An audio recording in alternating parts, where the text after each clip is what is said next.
Hey guys, it's Vicky, and today I'm here to share with you the books that I read in the month of July. As you guys saw in my reading vlogs that I did this month, July was pretty crazy. I just had a lot of stuff going on outside of my reading life. It was a fantastic month though. There was a lot to celebrate, a lot of happy times, good memories.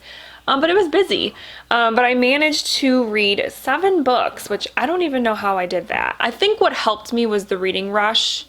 Otherwise it would have probably only been like 4. But I'm filming at a different time today. Normally I wait until Hunter is napping and I just have Leia to kind of occupy, but I'm filming in the morning and they're both awake and they're playing in the basement. So if you hear some ruckus in the background, it's just my children being crazy in the basement. So anyway, here are the books that I read in July. I started off the month by finishing How Not to Die Alone by Richard Roeper. This was my book of the month pick for May. I think it was May. And I'd started it in June and then finished it in early July. Because I was also, as you guys know, reading Pillars of the Earth all month long. So yeah, I was reading this one as well. And this book is a contemporary about a guy named, what was his name? Andrew. About a guy named Andrew who lives in the UK and he works for a part of the government where when someone dies alone, he has to go like into their home and try to find proof or some sort of sign that there's a next of kin so that they can be informed that this person died. And then if that doesn't happen, he will go to the person's funeral so that they're not alone in their death. And it also just so happens that Andrew himself is a very lonely man. He lives alone. He's just a very lonely, solitary man. But at his work, he has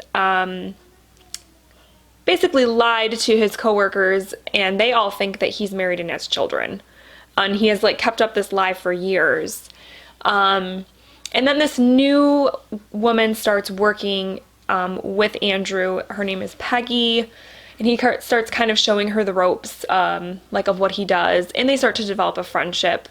And it kind of goes from there. And I actually really enjoyed this. When I picked it for my book of the month, I was kind of like, nah, whatever about it. Like, I wasn't like excited because it wasn't a book I had like heard about or anything.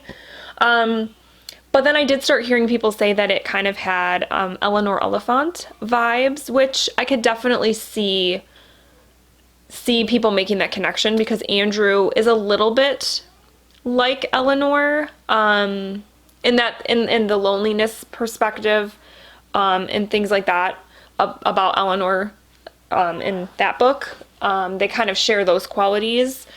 But this book is also like Eleanor Oliphant. It's one of those books that's heartfelt, but it's also funny. Like, it has its sad parts, it has its like heartfelt parts, and it has its funny parts. And there were definitely parts that had me like laugh, like out loud chuckling, laughing when I was reading, and so it was really enjoyable. And I ended up liking it a lot more than I thought I was going to. And I gave it 4 stars. So I would definitely check it out if you're into, books like with kind of a quirky sort of main character. And a book that has humor and heart. You would definitely like this one. Next up, I read Where'd You Go, Bernadette by Maria Semple. I read this for my local book club. We are going to go see the movie sometime in August. And I didn't like this book. Let's just cut to the chase. I didn't really care for this book. It's about a woman named Bernadette who was an architect and lived in California, but then her family moves to Seattle, and she's basically miserable there. She can't stand the people, she can't stand the city. She feels like creatively just stunted, like all that stuff. And then one day she just disappears without a trace, and her family, her daughter mainly, is trying to piece together what happened to her. And I went into this like expecting it to be like a funny kind of mystery kind of thing. But the thing about this was the humor was just not my kind of humor. So I didn't really enjoy it because I didn't really think that the parts that were supposed to be funny to me were not funny. I didn't like any of the characters, which doesn't always mean that the book is not, that I'm not going to like the book, because there's another book I read this month that had basically no likable characters, but I loved it. So it's not about, my dislike in this book wasn't about the characters, that I didn't like them, but it certainly didn't help that I just couldn't relate to like any of them on any sort of level. And I don't know, I just didn't like it. I didn't connect with it. I thought the format was kind of cool because it's kind of told through like emails.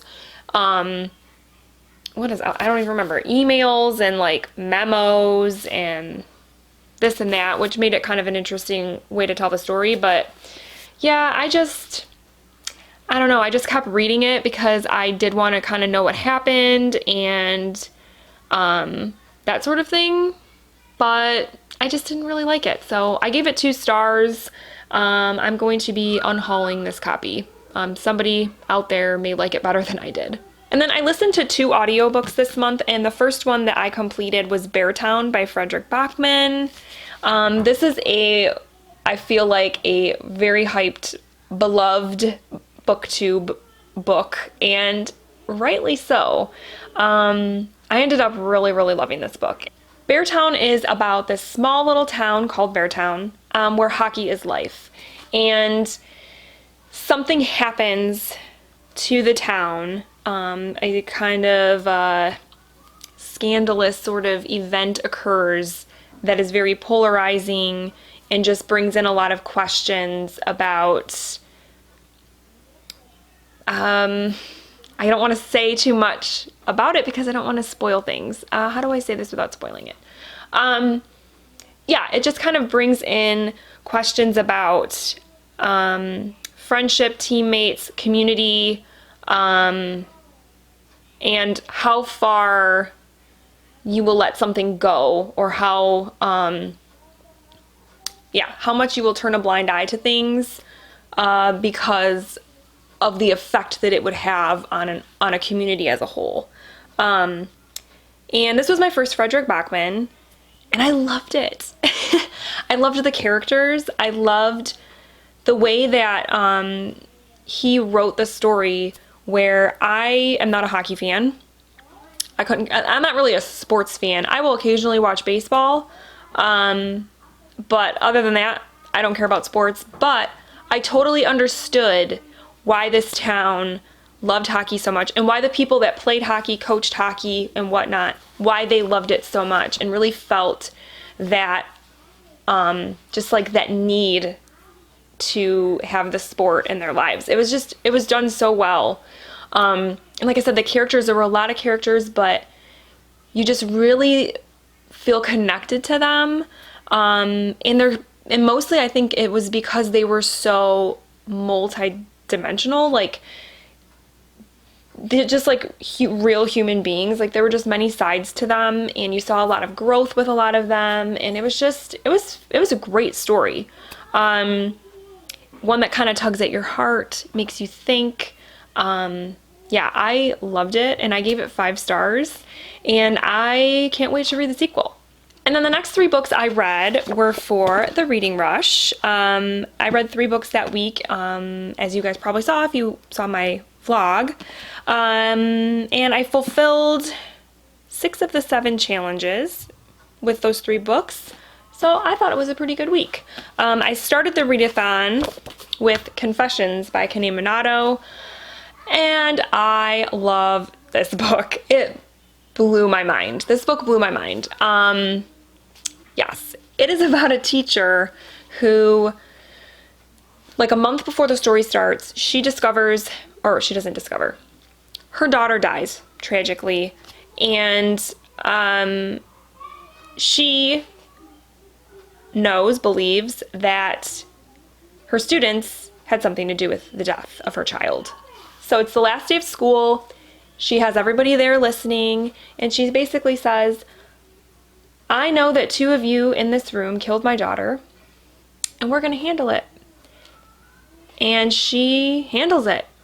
And this book, there were quite a few twists in this book that just completely floored me, especially the first one. At the end of the first chapter, I was like, oh my gosh, like I'm still reeling over it, to be honest with you. Like, it's just, and it's been over a week since I finished the book, and I'm still thinking about it.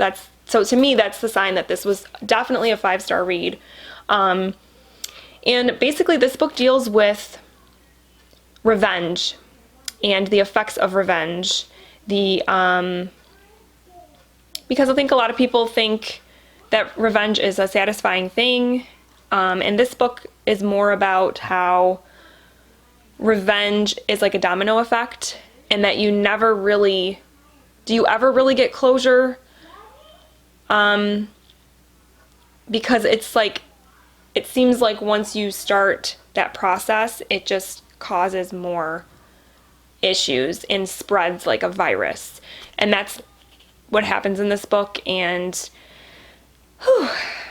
it's so well done. Every chapter is told from a different person's perspective. So the first chapter is the teacher, and then it goes into other characters that are involved in this whole situation. And it's a short book. It's only like 230 pages, but it packs a punch. This is definitely going to be on like my favorite books, one of my favorite books of the year at the end of the year, because this book was just amazing. 5 stars. Definitely check this out if you have not. And then the second book that I read in the Reading Rush Readathon was Bright Lights Big City by Jay McInerney. This is a contemporary, well, it was published in 1984. I want to say it was 1984 because I was like, oh, that's the year I was born. Yes, 1984. It takes place in New York City, Manhattan, and it's about a guy who is living there, and he's dealing with some stuff. Some personal stuff. He has a drug problem for sure. He hates his job. And he's just trying to get by, you know? And the thing about this book is the format in which it's told. It's told in second person, which is not a common thing. And it definitely took some getting used to when I was reading it, because it's just kind of weird, you know, to read a book in second person, because he's saying you this and you that, and you just kind of feel, I don't know, you just kind of feel weird. So it took a while to get used to that. And I think the story was fine. There were definitely some poignant moments that I can't really say what they are because it would be spoilery. Because there are definitely, like, on the surface, when I started this book, I thought that the main character, I was like, not sure if I really liked him, but as the story grew, you kind of saw that there was a lot more to him, and that he was dealing with some difficult stuff, you know? So by the end, you kind of feel for him, but I still felt a little bit disconnected from the story. So overall, this wasn't bad. I gave it 3 stars because, like I said, I thought that it did have some good pieces of writing in it, some good scenes. Like I said, the second person narrative was a little tough. So yeah, it was a 3-star book. Didn't love it, didn't hate it. And then I also watched the movie for this that had Michael J. Fox in it, and it was also okay. Yeah, so not bad. 3 stars. And then the third book that I completed in the Reading Rush was Yukon Ho, a Calvin and Hobbes collection by Bill Watterson. And this book was so much fun. It was so much fun. For those of you that don't know what Calvin and Hobbes is, it's a classic comic strip series about a boy named Calvin and his stuffed tiger, Hobbes, and the kind of adventures that they have together, the antics, and their relationship, which is just so adorable. Because, you know, they have such a deep love for each other and they do everything together, but then they also, like, have these, like, knockdown, drag-out fights together. And it was just, like, really cute. Especially reading this as an adult, it got me feeling really nostalgic for childhood. And also, you know, you see there are quite a few stories in here revolving around his parents. And of course, being a parent, I now kind of am seeing the story, the comic itself differently as an adult. And I kind of relate to the parents on some level.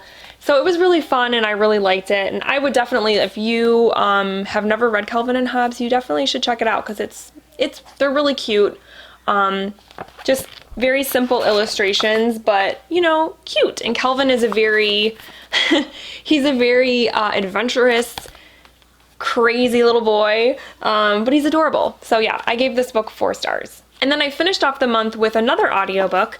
I listened to The Dry by Jane Harper.